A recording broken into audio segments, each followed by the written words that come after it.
राम राम सा जय जवान जय किसान जाट बलवान जय भगवान। Knowledge is power. शिक्षा समाज और राष्ट्र की संजीवनी है और शिक्षा के विकास के लिए शेखावाटी का झुंझुनू जिला सिरमौर माना जाता है। आज जेवीपी मीडिया ग्रुप और गीतांजलि ज्वेलर्स समूह के सहयोग की ये शिक्षा ज्ञान यात्रा कर्नल जेपी जानू सीनियर सेकेंडरी स्कूल झुंझुनू, जिसे पीएम श्री स्कूल के रूप में भी जाना जाता है, 100 वर्ष पुराना स्थापित ये विद्यालय शिक्षा के क्षेत्र में कई सारे नवाचारों और उपलब्धियों का साक्षी रहा है। झुंझुनू जिला मुख्यालय का सबसे पुराना विद्यालय है। इसने कई सारे पड़ाव देखे हैं। वर्तमान में इसका स्वरूप तीनों चारों संकाय यहाँ पर चलते हैं। इसके साथ ही ग्रीन कैंपस है, प्रॉपर तरीके से क्लासरूम, सारी फैसिलिटीज़ है। हमारे बीच में कर्नल जेपी जानू पीएम श्री राजकीय उच्च माध्यमिक विद्यालय झुंझुनू के प्रधानाचार्य आदरणीय श्री राजेंद्र जी दड़िया साहब हैं, जिनसे जानेंगे विद्यालय के बारे में।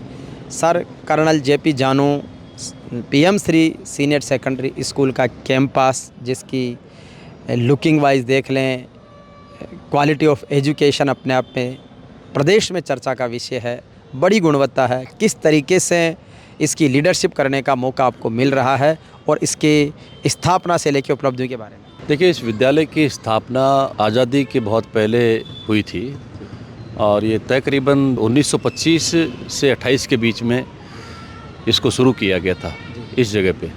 पहले ये विद्यालय सिटी स्कूल, जो पुराना बस स्टैंड है यहाँ पे, वहाँ पे एक सिटी स्कूल के नाम से चलता था 5th क्लास तक, और उसके बाद में यहाँ पर इसको शिफ्ट किया गया और इसको रेज़ किया गया एलिमेंट्री के रूप में। उसके बाद में 1942 में ये सेकेंडरी विद्यालय बना और 1956 के अंदर ये हायर सेकेंडरी विद्यालय, उस समय सीनियर सेकेंडरी नहीं हुआ करते थे, 10+1 था। उसके बाद सन 2003 के अंदर इस विद्यालय का नामांतरण शहीद कर्नल जेपी जानू के नाम से हुआ। इस अवसर पर कर्नल जेपी जानू के बारे में भी जानना चाहेंगे। कर्नल जयप्रकाश जी जानू यहाँ पास में मोहनपुरा गांव है, जिसको भामरवासी बोलते हैं, वहाँ के रहने वाले थे, वहाँ के परमानेंट रहने वाले थे और वो जम्मू कश्मीर के अंदर कर्नल की रैंक पे कार्यरत थे। वहाँ पे किसी कार्य से वो बाहर गए थे अपने एरिया से, और वापस आते वक्त गेट के आसपास आतंकवादियों ने उनको गोलियां मार दी और वो शहीद हो गए। उसके बाद यहाँ के जो सांसद थे श्री शीशराम जी ओला साहब, उन्होंने प्रयास करके इस विद्यालय का नाम शहीद कर्नल जेपी जानू के नाम से रखा। इस रोड का नाम भी जो 1 नंबर है, इसका नाम भी शहीद कर्नल जेपी जानू रोड ही है। वैसे इसको पुराने समय से रोड नंबर 1 बोलते हैं, और एक पार्क भी शहीद कर्नल जयप्रकाश जी के नाम से कलेक्ट्रेट सर्किल के पास में जगह दे करके बनाया गया। सर, कर्नल जेपी जानू PM Shri senior secondary school का जो वर्तमान स्वरूप है वो किस तरीके से हैं? क्लासरूम के बारे में, विद्यालय के एक्टिविटीज़ के बारे में, यहाँ के प्रोग्राम्स के बारे में और स्टाफ और स्टूडेंट्स के बारे में। देखिए, यहाँ पर इस विद्यालय में शुरू से ही, जब ये विद्यालय शुरू में हायर सेकेंडरी के रूप में जब स्थापित हुआ था, तब से इसका नाम मल्टीपर्पज़ था, यानी बहुउद्देशीय विद्यालय। इस तरह के विद्यालय कई जिला हेडक्वार्टरों पे खोले गए थे, और उसका कारण ये था कि उस समय रोज़गार उन्मुख शिक्षा को ध्यान में रखते हुए तरह तरह के जो हाथ से किए जाने वाले कार्य हैं, जिनको करके व्यक्ति उन पर दक्षता हासिल करके अपना रोज़गार चला सके, उस तरह की कई चीज़ें यहाँ पे चलती थी, इसलिए बहुउद्देशीय विद्यालय के नाम से स्थापित हुआ था। उसके बाद इसका नाम राजकीय उच्च माध्यमिक विद्यालय कर दिया गया, और वो उनमें से बहुत सारी चीज़ें जैसे उद्योग है और है, वो यहाँ से हटा दी गई थी। वर्तमान में यहाँ पर सारे संकाय हैं। यहाँ पर कॉमर्स भी है, आर्ट्स भी है, साइंस भी है, साइंस एग्रीकल्चर भी है, और वोकेशनल एजुकेशन भी है। और कितने का नामांकन और स्टाफ वगैरह है? नामांकन तकरीबन 1100 साढ़े 1100 के आसपास है। अभी एडमिशन चल रहे हैं, एंट्रीज हो रही है साला दर्पण पे। स्टाफ की यहाँ पे बहुत कमी है, क्योंकि जब ये विद्यालय 2015 में, जब इस विद्यालय की संख्या तकरीबन 500 बच्चों की संख्या 500 के आसपास थी, तब भी वो स्टाफ था, और इसकी संख्या 2000 से ज़्यादा भी हुई थी। 2000 से ज़्यादा भी हुई थी। 2021 में इसकी संख्या 2000 से ज़्यादा हो गई थी। तो कोरोना के कारण बहुत सारे बच्चे प्राइवेट स्कूलों से पलायन करके यहाँ आ गए थे, तकरीबन 550-600 बच्चे। तो उस समय वो काफ़ी बढ़ गई थी संख्या। उसके बाद जैसे ही कोरोना का प्रभाव कम हो, बच्चे वापस यहाँ से चले गए, और कुछ स्टाफ की कमी के कारण भी ऐसा हुआ है। सरकार से क्या अपेक्षा रखते हैं विद्यालय की गुणवत्ता सुधारने के लिए? देखिए मैं बीइंग ए प्रिंसिपल और बीइंग ए गवर्नमेंट सर्वेंट, मैं ये तो नहीं कह सकता कि सरकार को ये करना चाहिए वो करना चाहिए, लेकिन मैं ये कह रहा हूँ कि शिक्षा विभाग में बहुत सारे स्कूल्स ऐसे हैं जहाँ पे बच्चे कम हैं और शिक्षक ज़्यादा हैं। और इस विद्यालय में ये 2015 के बाद हमेशा से यही रहा है, 10 साल से करीबन 9-10 साल से, कि यहाँ पे स्टाफ की बहुत कमी है। यहाँ पे 10वीं क्लास में तकरीबन पिछले वर्ष 250 बच्चे थे, लेकिन आप देखिए कि यहाँ पे विज्ञान का और गणित का पद ही नहीं है, इवन एसएसटी का भी नहीं है, सेकंड ग्रेड का। तो ऐसे में काफ़ी तकलीफ़ है। व्याख्याताओं के पद भी काफ़ी, जैसे 2015 में जैसे यहाँ पे 500 बच्चों को करीब थे संख्या, तो उसमें 4 इंग्लिश के व्याख्याता है फॉर एग्जांपल, आज एक ही है।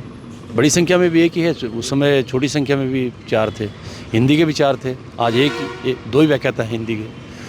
तो शिक्षा विभाग जब भी इसका रेशनलाइजेशन होगा, समानीकरण होगा, तो यहाँ पे पद दिए जाएंगे। और अभी फ़िलहाल निश्चित रूप से पदों की कमी है।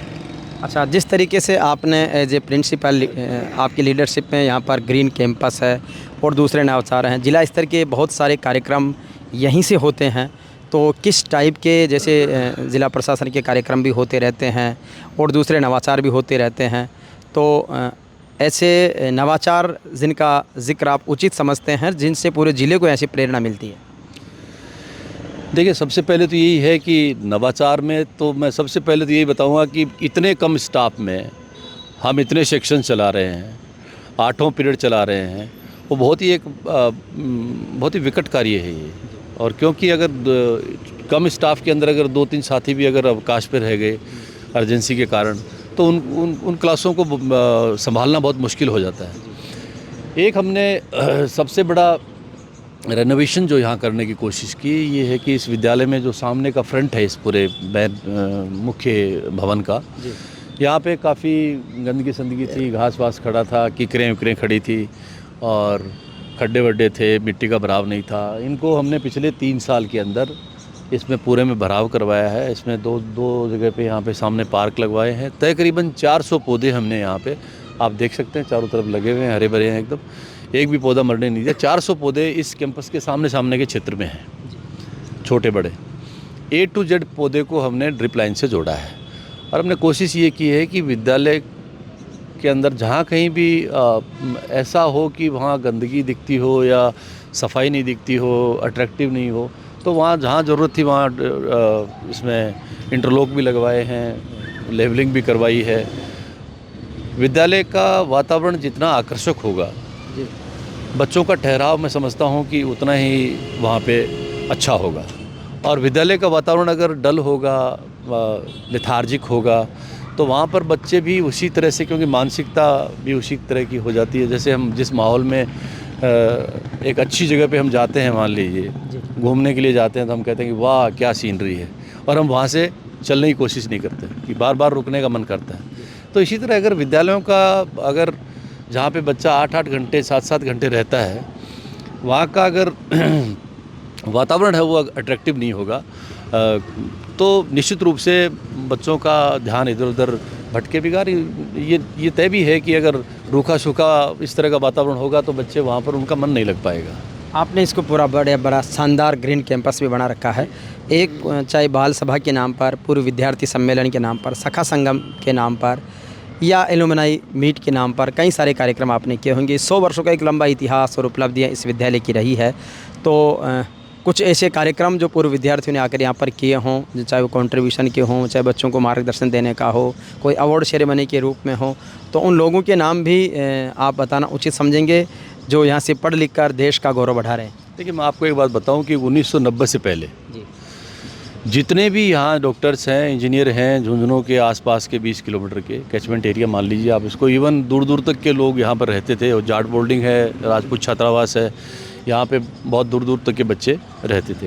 लेकिन हम 20 किलोमीटर का कैचमेंट एरिया अगर इसका मान के चलें, जहाँ से बच्चे रोज़ आया करते थे, जितने भी डॉक्टर्स हैं यहाँ पे, जितने भी इंजीनियर्स हैं, जितने भी अधिकारी हैं, वो सारे इन्हीं स्कूलों से निकले हैं और इसी स्कूल से निकले हैं। हेडक्वार्टर के आसपास इसी स्कूल से निकले हैं, विद्यालय से। तो आपने जैसे जो इवेंट वगैरह करते रहते हैं, उन लोगों को समय समय पर बुलाते रहते हैं? बहुत सारे लोगों का रिकॉर्ड पीछे भी जो प्रिंसिपल्स रहे हैं उन्होंने कोशिश की है कि उनको जोड़ा जाए इस विद्यालय से और उनको चिन्हित किया जाए कि जो हमारे पूर्व छात्र हैं, एलुमनी हैं।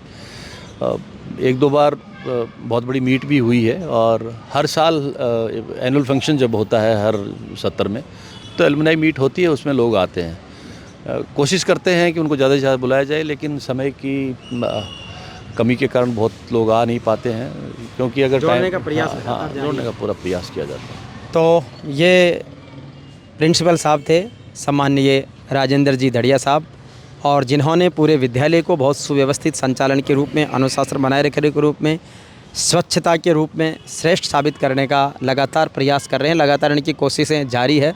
इधर ये पद्मश्री शीशराम जी ओड़ा के नाम से प्रशासनिक भवन बना हुआ है, उधर विज्ञान संकाय है, इधर गार्डन है, सारी चीज़ें व्यवस्थित है। तो निश्चित रूप से अपने विद्यालय को, जो शिक्षा के महानतम तीर्थ हैं, इन्हें सुंदर, स्वच्छ और आकर्षक बनाएं और यहाँ से निकलकर शिक्षा लेकर के हम देश के श्रेष्ठ नागरिक बन सके और अच्छे और सच्चे समाज का और राष्ट्र का निर्माण कर सकें। धन्यवाद।